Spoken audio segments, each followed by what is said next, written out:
जिसका मलगम नहीं निकल रहा है, मलगम फेफड़ों में जम गया है, उसके लिए भी मैं आपको दवा बता रहा हूँ।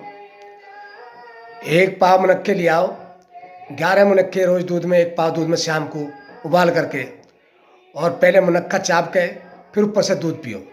ऐसे आपको 1 हफ्ते तक पीना है।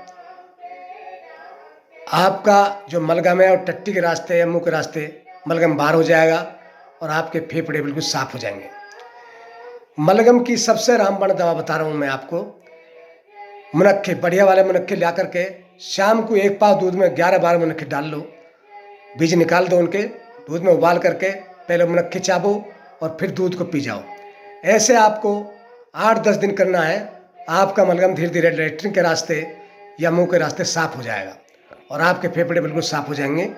ये मलगम के लिए सबसे रामबाण दवा है। इससे बढ़िया दवा और कोई नहीं है। कम से कम 1 पाव मुनक्के